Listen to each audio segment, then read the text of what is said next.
प्यारे बच्चों, हमने खान पान की बदलती तस्वीर यह पाठ इसके पहले सेशन में शुरू किया था। इस पाठ द्वारा हमने जान लिया कि उत्तर भारत के व्यंजन तथा दक्षिण भारत के व्यंजन, ये सभी व्यंजन अब भारत के सभी स्थानों में आसानी से उपलब्ध होते हुए दिखाई देते हैं। उत्तर भारत की ढाबा संस्कृति आज पूरे देश में फैल चुकी है। आज हम भारत के विभिन्न प्रांतों के व्यंजनों का आनंद लेते हैं।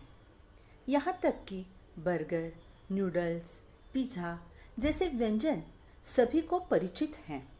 मतलब हमारे खान पान की संस्कृति में बदलाव आ गया है। तो बच्चों, अब हम आगे का पाठ शुरू करते हैं। पाठ 14 खान पान की बदलती तस्वीर, भाग 2। लेखक प्रयाग शुक्ल। कुछ चीज़ें और भी हुई हैं। मसलन अंग्रेजी राज तक जो ब्रेड केवल साहबी ठिकानों तक सीमित थी, वह कस्बों तक पहुंच चुकी है और नाश्ते के रूप में लाखों करोड़ों भारतीय घरों में सेकी तली जा रही है। खान पान की इस बदली हुई संस्कृति से सबसे अधिक प्रभावित नई पीढ़ी हुई है, जो पहले के स्थानीय व्यंजनों के बारे में बहुत कम जानती हैं, पर कई नए व्यंजनों के बारे में बहुत कुछ जानती हैं। स्थानीय व्यंजन भी तो अब घटकर कुछ ही चीज़ों तक सीमित रह गए हैं। बम्बई की पाव भाजी और दिल्ली के छोले कुलचों की दुनिया पहले की तुलना में बड़ी ज़रूर है, पर अन्य स्थानीय व्यंजनों की दुनिया में छोटी हुई है। जानकार ये भी बताते हैं कि मथुरा के पेड़ों और आगरा के पेठे नमकीन में अब वह बात कहाँ रही। यानी जो चीज़ें बची भी हुई हैं, उनकी गुणवत्ता में फर्क पड़ा है। फिर मौसम और ऋतुओं के अनुसार फलों, खाद्यान्नों से जो व्यंजन और पकवान बना करते थे, उन्हें बनाने की फुर्सत भी अब कितने लोगों को रह गई है। अब गृहिणियों का कामकाजी महिलाओं के लिए खरबूजे के बीज सुखाना, छीलना और फिर उनसे व्यंजन तैयार करना सचमुच दुस्साध्य है। अभी शब्दार्थ देखते हैं। मसलन यानी उदाहरण स्वरूप, साहबी ठिकानों का मतलब है अमीर परिवारों के खाने पीने के विशेष स्थान। गुणवत्ता यानी गुण संबंधी उत्कृष्टता। दुस्साध्य, मुश्किल। कुछ चीज़ें ऐसी भी है जो अंग्रेजी राज में साहबी ठिकानों तक यानी अमीर परिवार के खाने पीने में सीमित थी, जैसे कि ब्रेड। परंतु ब्रेड आज लाखों घरों में नाश्ते के रूप में सेकी या तली जा रही है। उसका स्वाद हर घर में लिया जा रहा है। ये जो खान पान की बदलती हुई संस्कृति है, इससे सबसे पहले अधिक नई पीढ़ी आकर्षित हुई है और यही पीढ़ी स्थानीय व्यंजनों को बहुत कम जानती है और नए व्यंजनों के बारे में उन्हें काफ़ी जानकारी है और उन्हें वही पसंद है। तो आज हम देख रहे हैं कि स्थानीय व्यंजनों की संख्या भी दिन बर दिन कम होती जा रही है। जैसे कि पहले की तुलना में पाव भाजी, छोले कुलचे, ये व्यंजनों की रुचि क्या हो चुकी है, कम होती जा रही है। तो उसी प्रकार मथुरा के पेड़े हैं या आगरा के पेठे, नमकीन, ऐसे मशहूर चीज़ें अपना महत्व बनाए रखे हैं, परंतु जानकार लोगों का कहना है कि उनकी गुणवत्ता में क्या आने लगा है, फर्क आने लगा है, बदलाव आने लगा है। पहले मौसम और ऋतुओं के अनुसार व्यंजन और पकवान बनाए जाते थे, परंतु आज काम के लिए बाहर जाने वाली महिलाओं के लिए यह ऐसे व्यंजन बनाना दुस्साध्य दुस्साध्य का मतलब है मुश्किल हो रहा है। यानी हम पाते हैं कि एक ओर तो स्थानीय व्यंजनों में कमी आई है, दूसरी ओर वे ही देसी विदेशी व्यंजन अपनाए जा रहे हैं जिन्हें बनाने पकाने में सुविधा हो। जटिल प्रक्रियाओं वाली चीज़ें तो कभी कभार व्यंजन पुस्तिकाओं के आधार पर तैयार की जाती है। अब शहरी जीवन में जो भागमभाग है उसे देखते हुए यह स्थिति स्वाभाविक लगती है। फिर कमरतोड़ महंगाई ने भी लोगों को कई चीज़ों से धीरे धीरे वंचित किया है। जिन व्यंजनों में बिना मेवों के स्वाद नहीं आता, उन्हें बनाने पकाने के बारे में भला कौन 4 बार नहीं सोचेगा। शब्दार्थ: जटिल यानी पेचीदा या कठिन, भागमभाग यानी भागदौड़, वंचित का मतलब है जो प्राप्त न हो।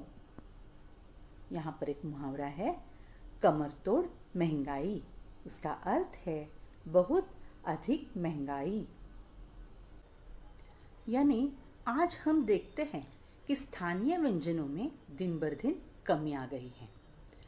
हम यह देख रहे हैं कि देसी व्यंजन हो या विदेशी व्यंजन हो, जो व्यंजन आसानी से बन जाते हैं उनका चलन बढ़ते हुए दिखाई देता है, और जो व्यंजन बनाने में जटिल है यानी मुश्किल है, कठिन है, जिन्हें बनाने में ज़्यादा समय लगता है, ऐसे व्यंजन हर रोज़ नहीं बनते, कभी कभार बन जाते हैं, और वह भी पुस्तिकाओं का आधार लेकर बनते हैं।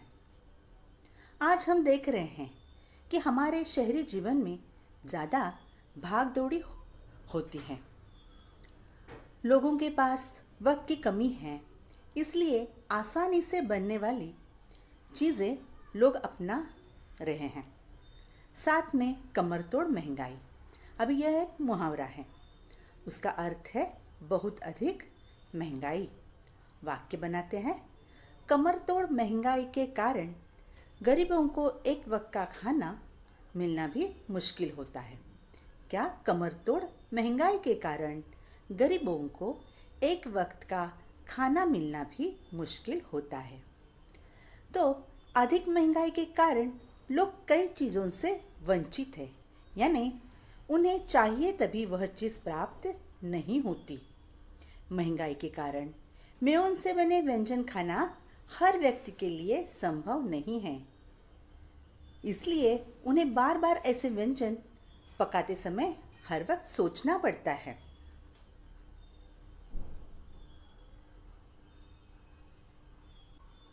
अभी आगे बढ़ते हैं। खान पान की जो एक मिश्रित संस्कृति बनी है, इसके अपने सकारात्मक पक्ष भी हैं। गृहिणियों और कामकाजी महिलाओं को अब जल्दी तैयार हो जाने वाले विविध व्यंजनों की विधियां उपलब्ध हैं।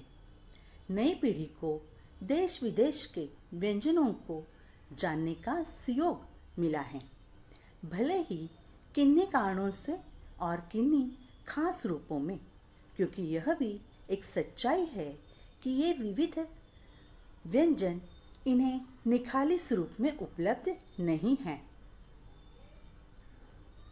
शब्दार्थ है मिश्रित यानी मिली जुली। सुयोग का मतलब है अच्छा योग या सुअवसर। निखालिस यानी कि शुद्ध। अभी यहाँ खान पान की जो मिश्रित यानी क्या, मिली जुली जो संस्कृति बनी है, इसको हमें सकारात्मक पक्ष से देखेंगे तो फायदे ही हुए हैं। अभी फायदे क्या हैं? तो गृहिणी हैं या कामकाजी महिला वर्ग हैं जिनके पास वक्त की कमी है, उनके पास जल्दी तैयार हो जाने वाले अलग अलग व्यंजनों की विधियाँ आज के समय में उपलब्ध हैं। दूसरी बात यह है कि नई पीढ़ी को देश विदेश के व्यंजनों को जानने का अच्छा मौका, सुयोग मिला है। इस मिश्रित संस्कृति से राष्ट्रीय एकता को बढ़ावा मिलता है। परंतु यह भी एक सच्चाई है कि ये भिन्न भिन्न व्यंजन हैं, ये हमें निखालिस रूप में, अभी निखालिस का अर्थ क्या है, तो शुद्ध रूप में उपलब्ध होते हुए नहीं दिखाई देते हैं, क्योंकि इन व्यंजनों की गुणवत्ता में कहीं ना कहीं कमी दिखाई दे रही है। आज़ादी के बाद उद्योग धंधों, नौकरियों, तबादलों का जो एक नया विस्तार हुआ है, उसके कारण भी खान पान की चीज़ें किसी एक प्रदेश से दूसरे प्रदेश में पहुंची हैं। बड़े शहरों के मध्यम वर्गीय स्कूलों में जब दोपहर के टिफ़िन के वक्त बच्चों के टिफ़िन डिब्बे खुलते हैं तो उनसे विभिन्न प्रदेशों के व्यंजनों की एक खुशबू उठती है। शब्दार्थ देखते हैं। विस्तार यानी फैलाव। तबादलों, उसका अर्थ है स्थानांतरण।